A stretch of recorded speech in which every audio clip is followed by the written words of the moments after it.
미국과 한국의 제도가 많이 다르지만 특별히 날짜도 좀 달라요. 한국에서는 아버지 날, 어머니 날이 따로 있나요? 같이 있나요? 같이 있어요. 1963년까지만 해도 아버지 날은 없었고 어머니 날만 있었어요. 그때 시작이 됐었고, 그러다가 1972년에 아버지들이 항의를 했는가 봐요. 그랬더니 아버지 날을 따로 만들지는 않고 그냥 어버이날, 어버이주일, 어버이날 이렇게 5월 8일을 만들었죠. 그래서 한국에 있는 부모님들은 5월 8일에 아버지와 어머니를 같이 축하해 주는데 아버지들이 불만이 있을까요? 없을까요? 김장국 집사님이 정직하게 대답하시는 거예요. 아버지들이 불만이 있는 거예요. 5월 8일이 1972년부터 한국에서는 어버이날로 제정이 됐지만 초점이 누구에게로 주로 맞춰져요? 어머니에게만 맞춰져요. 그러니까 아버지는 여전히 왕따를 당하는 거예요. 야, 그런 거에 비하면 우리 미국에서는 아버지 날이 있잖아요. 오늘. 불만이 없으시죠? 불만 없죠? 대답이 시원찮아요. 그 말은 뭔가 불만이 있다는 거예요. 그렇죠? 뭐가 불만일까요? 뭐가 불만일까요? 꽃을 안 줘서? 네? 꽃을 안 줘서. 선물을 안 준다. 꽃도 안 준다. 그래요. 5월 첫 번째 주일 5월 5일은 어린이날이라고 그래가지고 아들을 왕자로, 딸을 공주로 만들고, 그 다음에 5월 8일 두 번째 주일은 어머니날이고 왕비로 아내를 만들어 놨는데 정작 자기를 왕대접해 주는 게 아니라 6월달은 그냥 유야무야 없어져요. 그냥 오늘 하루 해피 파더스데이 그게 끝이야. 그게 다야. 그냥 해피 파더스데이 그게 다예요. 그러면 남자들이 화가 안 나겠어요? 부화가 안 나겠어요? 뭔가 이렇게 침 있는 게 없겠어요? 네? 여러분, 아빠들 결혼하신 지 지금 얼마나 되셨다고 그러세요, 세상에? 예, 이건 정치적인 발언입니다. 지금 불만이 없다는 건. 이런 것도 있답니다. 미국에도 어버이날이 있어요. 어버이날이. 잘 모르시죠? 7월 네 번째 주일이 미국에서 정한 페어런츠 데이예요. 모르셨죠? 7월 네 번째 주일. 그랬더니 애들이 불만을 하니까 왜 우리나라는 없는 거지? 네, 있습니다. 8월 11일이 미국에서 정한 Son and Daughters Day예요. 찾아보세요. 8월 11일이 아들과 딸의 날이에요. 근데 이런 날도 있어요. 10월 네 번째 주일이 무슨 날인지 아세요? 10월 네 번째 주일이 Mother-in-Law's Day. 장모의 날이에요. 장모의 날. 10월 네 번째 주일 기억하세요? 그럼 며느리는 기억을 안 하는데 장모님은 잘 기억해. 요 경우는. 그렇죠? 10월 네 번째 주일이 Mother-in-Law's Day예요. 그럼 장인의 날은 없을까요? 장인의 날 있을까요? 없을까요? 대답이 영 시원찮아요. 있어요. 기뻐하십시오. 장인의 날이 있습니다. 장인의 날은 언젠가 하면 7월 30일 그날이 Father-in-Law's Day예요. 7월 30이 장인의 날, Father-in-Law's Day예요. 근데 이게 그냥 지나가면 우리 장인의 날도 있고 그것도 장모의 날보다 더 일찍 있구나 기뻐할 일이지만 죄송해요. 그 속에 함정이 있어요. 뭔가면요, Mother-in-Law's Day, 장모의 날은 언제라고? 10월 네 번째 무슨 날? 주일 요게 중요해요. 그런데 장인의 날은 언제라고요? 7월 30일. 그게 주일이에요? 아니에요. 평일일 경우가 더 많아요. 7배 더 많아요. 6배 더 많아요. 무슨 말인가 하면요, 장인의 날은 화요일일 수 있고 수요일일 수 있고 목요일일 수 있고 평일인데 장모의 날은 항상 주일이에요. 다른 말로 하면요, 장인의 날은 아버님 죄송해요. 바빠서 오늘은 안 되겠네요. 전화 한 통화만 끝날 수 있는데 장모의 날은 전화 한 통화로 끝날 수가 없어. 왜? 그날은 주일이니까, 쉬니까, 노니까 어떻게 하든 대접을 해야 돼요. 요거 만든 것도 여자분이 아닐까 싶어요. 남자들은 평일에 만들어 놓고 여자의 날만 주일에 만들었다. 불평등이에요. 남자들이 이렇게 억울하게 세상을 살고 있다는 거 아세요, 여자분들? 네? 아세요, 권사님들? 남자들이 얼마나 억울하게 불평등한 세월 상황에서 그냥 입 꽉 다물고 살고 있는지 아세요? 잘 모르시겠어요? 하비 컥스라고 하는 하버드 대학교의 종교 학과의 한 교수가 건물을 살피려면, 건물을 평가하려면 다음에 세 가지를 봐야 합니다. 이렇게 말을 했어요. 첫째, 그 건물이 올바른 위치에 있는가, 좋은 위치에 있는가, 첫 번째. 두 번째, 그 건물이 잘 지어져 있는가, 두 번째. 세 번째는 그 건물이 잘 보존되고 있는가.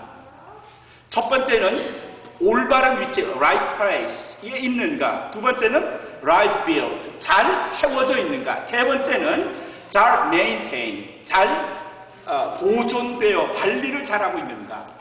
근데 이게 하비 컥스는 건물에 대한 비유이면서 그 뒤에 아버지에 대한 비유를 같이 해요.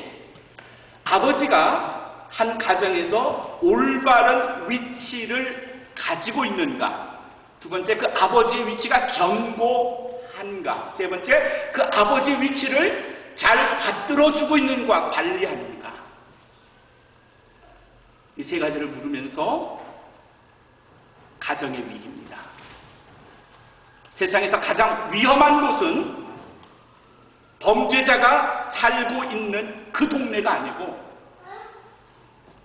가장의 위치가 흔들리고 있는, 가장이 실종된, 가장을 또 받쳐주지 못하는, 가장을 가장으로 여기지 않는 가정이 가장 위험한 곳입니다.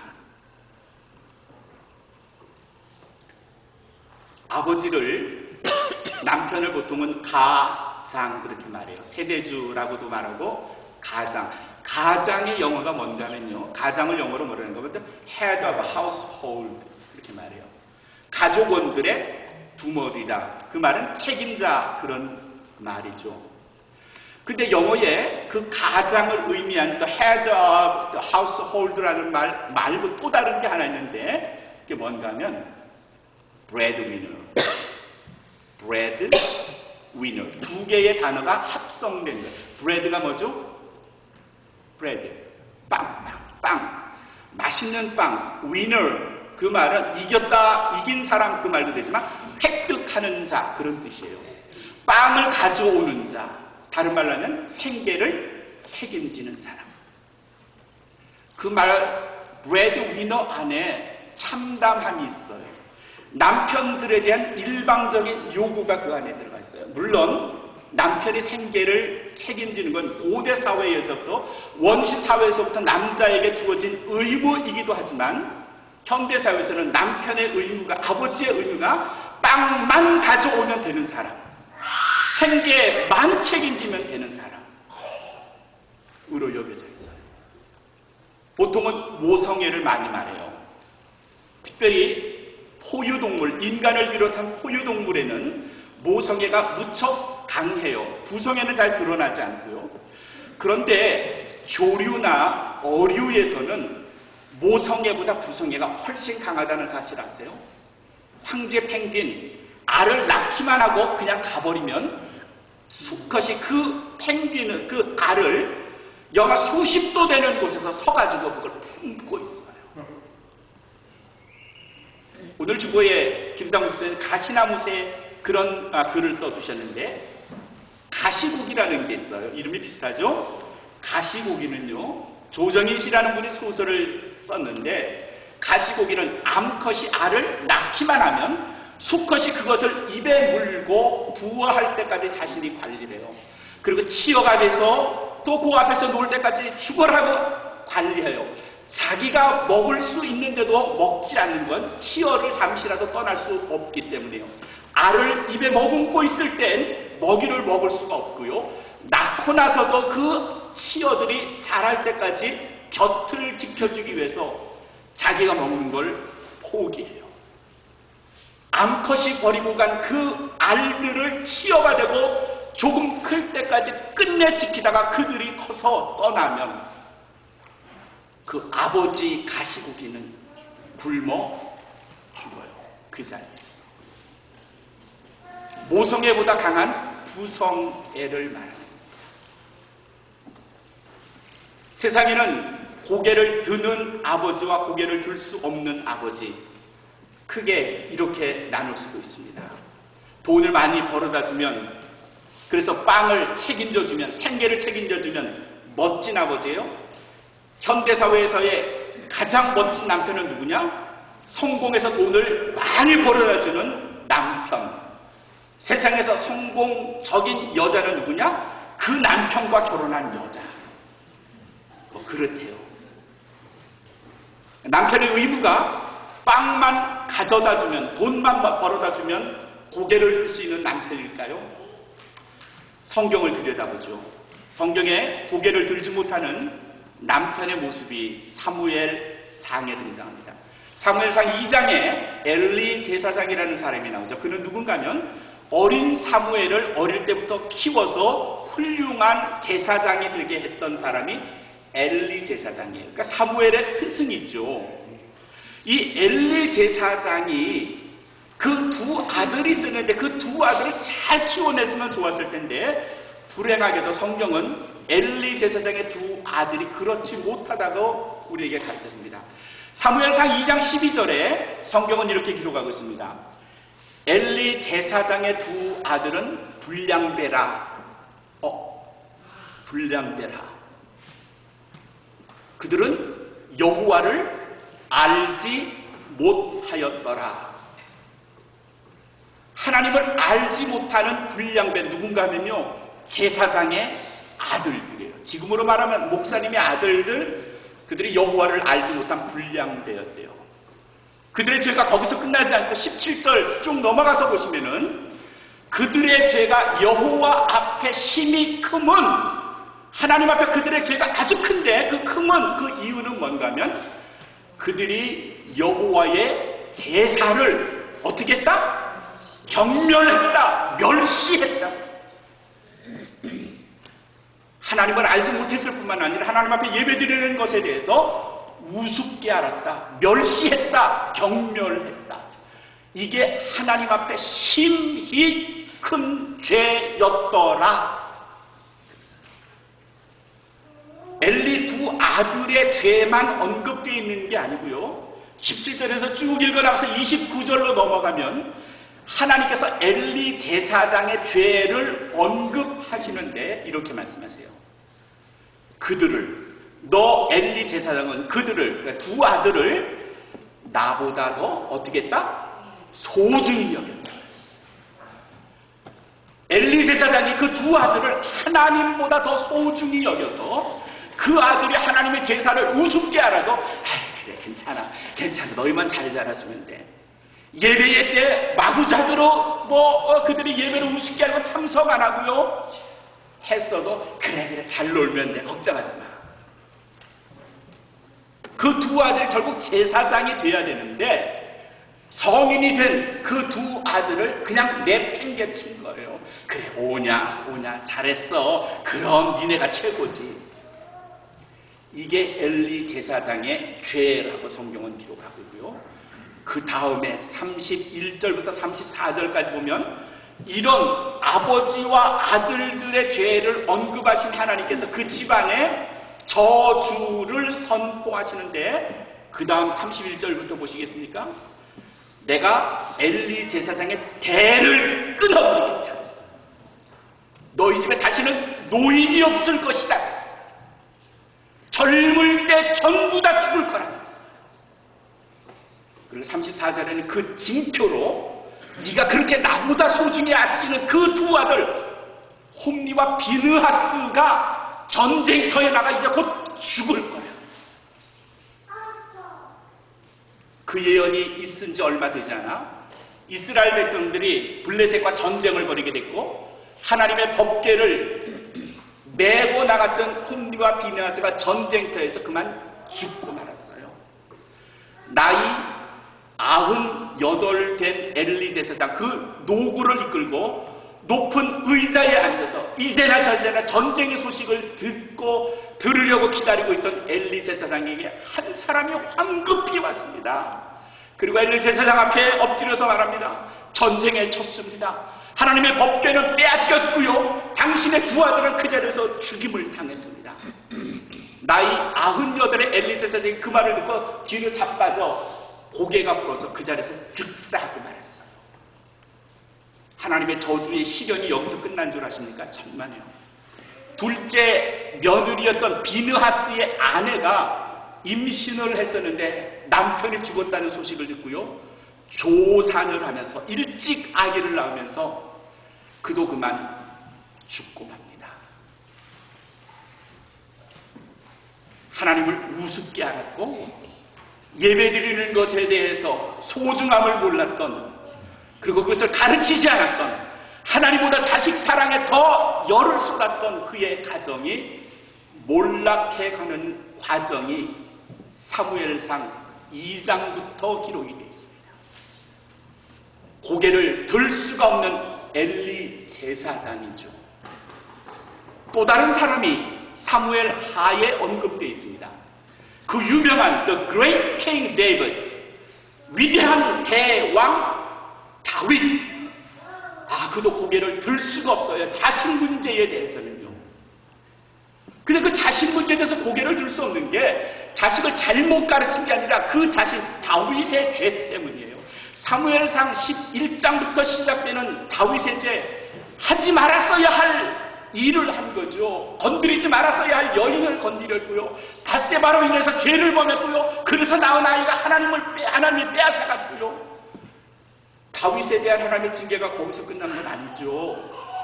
13장부터 보면요. 다윗에게는 여러 명의 아들들, 딸들이 있었어요. 다른 여자, 각각의 다른 여자들에게서 난 아들들이 있었어요. 그 중에 제일 큰 아들 암논이 그만 배다른 딸을 강간해버린 거예요. 자기 아들이 또 다른 배다른 딸 다마를 강간하는 것을 들었던 다윗이 엄히 꾸짖고 그 일에 대해서 시정을 명령하거나 고칠 생각을 하지 않고 그냥 꾸짖었다, 그 정도 선에서 끝났어요. 그랬더니 강간을 당한 디나의 오빠 압살롬이 그걸 마음에 품은 거예요. 아버지가 이 사건을 그냥 유야무야로 그냥 흐트러버려. 그래서 자기의 친누이 동생을 범한 암논, 배다른 큰 형을 잔치에 불러서 그를 찔러 죽이고 말죠. 아버지가 자녀들을 잘 관리하지 못했을 때 살인극이 지금 벌어진 겁니다. 강간 사건을 마무리하지 못하니까 살인극이 벌어졌고요. 다윗의 고개를 들지 못한 건 거기서 끝나지 않죠.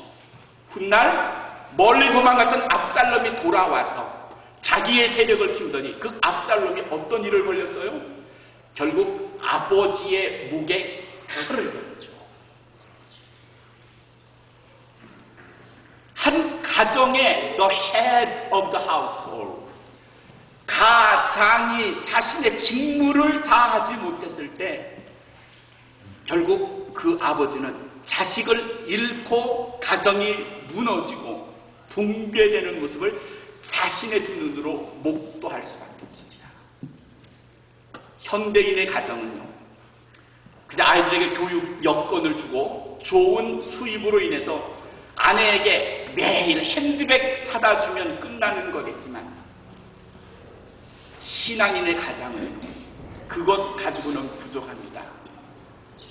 내 남편이 우리 집 전체의 신앙의 기둥이 될 수 있도록 내가 돕고 있는가? 그를 위해서 기도해주고 있는가? 그에게 신앙적 권위를 주고 있는가를 물어야 하고요. 남편은 내가 우리 집의 생계를 책임지는 가장일 뿐 아니라 우리 집 모든 식구들의 신앙을 책임지는 신앙의 가장까지도 되어야 할 줄로 믿으시기를 바랍니다. 동시에 여러분들이, 우리 여기 남자 권사님들, 집사님들, 우리 모두가 정말 내가 한 가정에 신앙적 가장으로 제대로 서 있는가, 튼튼히 서 있는가, 또 내가 내 자신을 잘 관리하는가를 살펴봐야 돼요. 이렇게 신앙의 성경에는 고개를 들지 못하는 두 아버지가 있는가 하면 참으로 자랑스러운 아버지도 있습니다. 오늘 우리가 읽은 마가복음 5장 본문에 야이로라고 하는 한 회당장이 나옵니다. 지금으로 말하면 교회를 책임지고 있는, 행정이나 여러 가지 면에서 책임지고 있는 사회적으로 아주 높은 위치에 있는 사람이 야이로였습니다. 그에게 12살 되는 딸이 있었고요. 근데 어느 날 그가 몸져 누운 겁니다. 상당히 심하게 아팠고 정신을 못 차렸던 것 같습니다. 예수님이 그 마을을 지나간다는 소식을 듣고 야이로가 급히 뛰어나왔습니다. 웬만하면 딸을 등쳐 업고 나올 수 있었는데 그렇게 하지 못한 건 그 딸의 힘이 아팠기 때문이라고 쉽게 짐작할 수 있습니다. 너무 아파서 데리고 나오지 못했고요. 대신 예수님을 자기 집에 모시고 가려고 했습니다. 오늘 말씀의 22절에 보면요, 그가 예수님을 만나자마자 22절 제일 끝에 뭐라고 언급이 됐어요? 어떻게 했다? 발 아래 어떻게 했다? 엎드렸다고요. 그냥 서서 예수님 저희 집에 가십시다가 아니라 엎드렸다는 것은요, 자기 복이고, 그리고 그분 아니면 당신 아니면 내 딸을 살릴 수가 없다라고 하는 아버지의 절규가 엎드려져 있는 아버지 안에 들어가 있는 거죠. 간절함입니다. 딸을 살려야 되겠다는 아버지의 간절함이 무릎을 꿇게 만드는 거고요. 그리스도의 도움을 절실히 필요한 거죠. 23절에 보면요, 그 다음 절의 말씀을 보면 많이 간구했다고 했어요. 예수님께 제발 좀 가십시오. 예수님께서 그 집에 가시기로 했어요. 가시던 중에 12해 혈류병을 앓는 여자를 만났어요. 그러느라고 시간이 지체됐어요. 시간이 지체되고 있는데 집에서 어떤 하인이 왔어요. 야이로 회장님 죄송합니다. 그만 딸이 죽고 말았어요. 더 이상 예수님을 모시고 가지 않아도 되겠습니다. 이쯤 되면 야이로가 포기를 하고 예수님께 멱살을 주고 항변을 할 수 있을 텐데 야이로가 그러진 않았습니다. 그랬더니 예수님께서 그 이야기를 들으시고 야이로에게 말씀하셨어요. 가자. 내 딸은 죽은 게 아니고 자고 있는 거야. 아니 분명히 하인으로부터 죽었다는 소식을 들었는데 예수님은 죽은 게 아니고 잔다고 하시는 거죠. 하인의 말을 더 믿을다면 예수님 안 가셨답니다. 이제 와가지고 말에 시간 지체해가지고 진짜 가시지 이랬으면 되는데 그 야이로가 무슨 믿음이 있는지 모르지만 죽었다는 소식을 듣고도 예수님을 모시고 자기 집에 간 거죠. 예수님께서 누워 죽어있는 아이를 보시고 딸리라꿈 일어나라니 따라. 그 딸이 일어나는 거예요. 한 아버지의 그 딸에 대한 지극한 사랑이 예수님 발 아래 엎드리게 했고 예수님을 향하여 많이 간구했고 심지어는 죽었다고 하는 그 딸을 믿지 않고 그래도 예수님에 가면 뭔가 있겠지 하는 믿음으로 예수님을 모시고 갔더니 야이로 회당장의 믿음대로 그 딸에 대한 사랑만큼 그 집에 구원이 있었다는 사실. 더군다나 23절 말씀을 보면요, 예수님께 뭐라고 하냐면 우리 집에 가셔서 내 딸을 고쳐서 구원해서 살게 해주십시오. 얼마나 위대한 믿음입니까? 한 가장의 믿음이, 신앙적 믿음이 딸만 살린 게 아니라 그 가정 전체를 살린 거죠. 사도행전 10장에 또 한 사람, 아주 좋은 아버지가 소개됩니다. 백부장 고넬료라는 사람의 이야기가 사도행전 10장에 나옵니다. 10장 2절에 이 고넬료에 대한 몇 가지 평가가 있는데 그는 하나님을 경외하는 사람이고요, 경건한 사람이고요, 기도 많이 하는 사람이고요, 구제하는 사람이고요. 12절쯤 넘어가서 보시면 그 고넬료가 여러 사람들로부터 의인이라는 칭호를 들으세요. 백부장은요, 군인을 말해요. 중대장쯤 되는 사람이에요. 대위, 한국으로 치면 아마 대위쯤 되는 계급을 가진 직업 군인인데, 그가 하나님을 경외하는 사람, 경건하는 사람, 기도 많이 하는 사람, 구제 많이 하는 사람. 그러면 그 영향이 어디로 다 흘러 들어갈까요? 예, 그의 가정으로 흘러 들어가죠. 하나님에 의해서 그가 성령의 인도하심을 받았고요. 베드로와 영적인 교통을 하는 거예요. 상당히 먼 거리에 베드로가 있었는데 영적으로 두 사람이 만났고요. 하나님께서 베드로를 고넬료 있는 곳으로 데려가셨어요. 그리고 베드로를 통해서 성령을 체험하고요. 하나님을 통해서 그의 모든 가족들이 하나님을 알게 되었고 구원을 받았더라. 이게 사도행전 10장의 내용이에요. 한 가장의 경건한 믿음과 신앙이 그 집 전체를 구원한 줄로 믿습니다. 사랑하는 성도 여러분, 아버지가 돈을 잘 벌어다 주는 거 좋은 아버지일 수도 있지만요, 적어도 그리스도인의 가장은 믿음으로 견고하게 선 기둥 같은, 고넬료 같은, 야이로 같은 사람이어야 될 줄로 믿으시기를 바랍니다.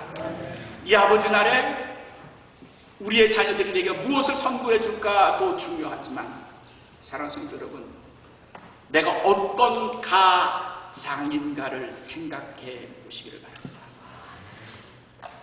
니체가 쓴 자라투스트라는 이렇게 말했다. 아주 유명한 실존주의 철학가의 책에, 거기는 처음에 그런 얘기가 나와요. 그 자라투스트라가 산에서 내려오면서 신은 어디에 있는가, 신을 찾고 있다 하는 귀절이 나오는데, 맞아요.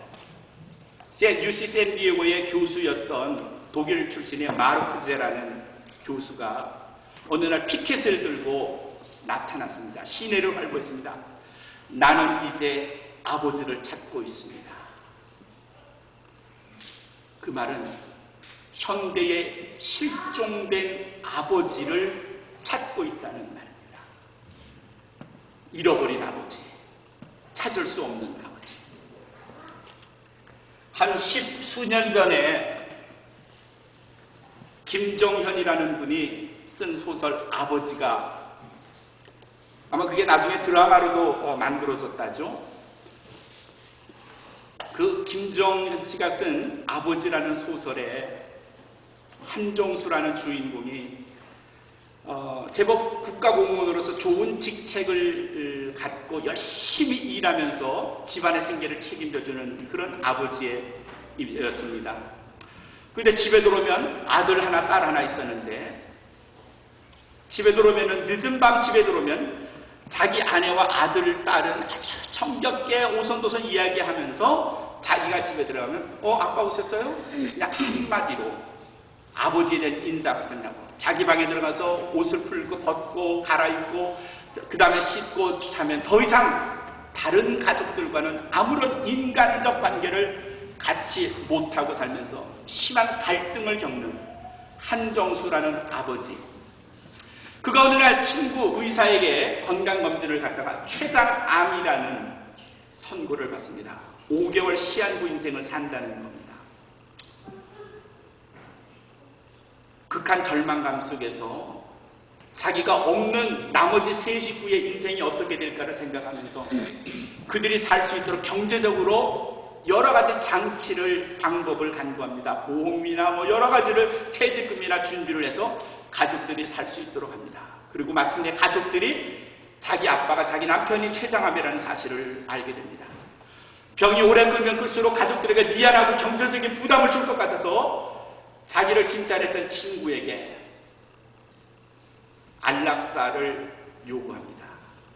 내가 편안하게 가족에게 부담 주지 않고 죽을 수 있도록 도와달라고 합니다. 그리고 마침내 가족이 아무도 없는 친구와 단둘이서 병실에서 그 친구는 자기의 친구, 죽어가는 친구를 안락사 시켜주는 것으로 그 소설이 끝이 납니다. 주인공 한정수가 죽으면서 자기의 가족, 자기의 아내와 아이들에게 이런 편지를 남깁니다. 아내에게 쓴 마지막 구절입니다. 아이들을 잘 길러주시오. 사람 냄새가 나는 사람으로 말이요. 사람 냄새가 그리운 것이 얼마나 많았는지 모르오.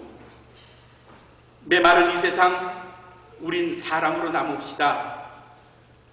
저승이나 다음 생이 있다면 당신을 또 만나고 싶은데 당신 생각은 어떻소? 사람 냄새가 그리우면 또 만납시다. 사랑하오. 사람이 사는 집인데 사람 냄새를 맡지 못한 남편, 아버지, 돈 벌어다 주면 그것으로 다른 가족들이 만족하며 분명 그 집에 한 가족임에도 불구하고 가족의 대우를 받지 못하고 사는 이 땅에 사는 많은 아버지들. 오늘 설교 제목이 뭐죠? 오늘 설교 제목이 뭐죠? 아버지 그리고 서방님. 아버지의 권위를 찾기 위해서 남편들은 서방님이 되셔야 돼요. 좋은 아버지, 영적 가장이 되어야 하며 동시에 서방이라는 말의 한자가 뭘까요? 서자가 무슨 서자겠어요? 책 서자입니다. 방방대로 책을 읽는 사람이라는 뜻이 바로 서방이에요. 서방. 이 시대의 그리스도인 아버지는 서방이 되어야 해요. 무슨 책을 읽어야 될까요? 하나님의 말씀, 성경책을 읽는 서방이 되자는 거예요. 영적 권위를 가져야 합니다. 사랑하는 성도 여러분, 특별히 아버지들, 영적 권위를 획득하시고 관리하시고 지키시기를 주님의 이름으로 축원합니다. 근데 아내들은 남편을 서방이라고 부르지 마세요. 서방이라는 말의 의미는 책을 읽는 사람이라고 그랬죠. 그 말은요, 아내가 남편을 비하해서 비아냥거리면서 우습게 알면서 조롱하면서 부르는 그 의미가 서방에 들어가죠. 서방의 본래적 의미는 이런 겁니다. 옛날에 남편들이 책을 읽으면 그 다음에 과거의 급제에서 벼슬을 하잖아요. 근데 이 남편은 도대체 실력이 안 되고 머리가 나쁘고 공부를 안 하니까 책은 읽는데 급제는 못하는 거예요. 벼슬은 못하는 거예요. 그러니까 날마다 책만 읽는 사람, 그게 뭔가 하면 서방이에요. 그러니까 공부는 하는데 급제는 못하는 거예요. 지금으로 말하면 도서실은 가는데 고시에 합격 못하는 거예요. 서방. 그 말은 벼슬도 아니죠. 대감도 아니고요. 그저 남편을 여전히 무능력한 남편을 향하여 부르는 이름이 서방이에요. 보통 처가에서도 김서방 이렇게 부르는데 사실은 그 의미는 좋은 건 아니죠. 좋은 뜻은 아닙니다. 우리 서방은 하는 말은 우리 남편은 능력이 없는 남편은 그런 뜻이에요. 아내가 남편을 향해서 서방이라고 부르지 마세요. 무능력한 사람 이렇게 부르세요. 남편의 허물, 잘못 있지만 자녀들과 함께 나누지 마세요. 자신이 덮어주세요. 가장으로서의 권위를 가지고 영적 권위를 가질 수 있도록 아내가 도와줘야 한다는 말이죠. 서방이라고 부르지 말라 하는 그 말의 의미는 아내가 먼저 남편을 영적 권위를 줌으로 인해서 자녀들이 아버지를 영적 가장이라고 존경할 수 있는 틀을 마련해 주라는 말이죠. 아버지, 서방님, 그 의미입니다. 본인은 서방, 책을 읽는 하나님의 말씀을 가까이 하는 사람이 되어야 하고, 아내는 남편을 서방님이라고 말하지 마시고 허물, 단점, 약점은 감추어 주시면서 그 집안에 영적 권위를 부여함으로 그 가정에 하나님 보시기에 참으로 기쁘고 아름답고 복을 받을 만한 가정이 될 수 있도록, 오늘 말씀에 야이르나 백부장 고넬료와 같은 가정이 될 수 있도록 아내가 도와야 한다는 말씀입니다.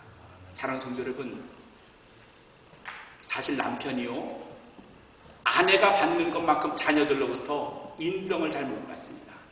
사랑을 잘 못 받고요. 자녀들이 엄마에게는 사근사근하게 하지만 아빠에게는 그렇지 못하게 하는 것, 아빠에게도 책임 있고 문제가 있을 수도 있겠지만 그 어려운 일들을 회복하는 일에 먼저 아내가 나서야 합니다. 그래서 우리들의 아버지가 집안에서 영적인 권위를 회복해서 그 가정 전체가 하나님의 은총을 입는 가정이 될 수 있도록 아버지도 노력하시고 어머니도 노력하시고 모두가 노력함으로 인하여 참으로 하나님 기뻐하시는 가정이 되실 수 있도록 여러분 모두가 힘써 주시기를 주님의 이름으로 축원합니다.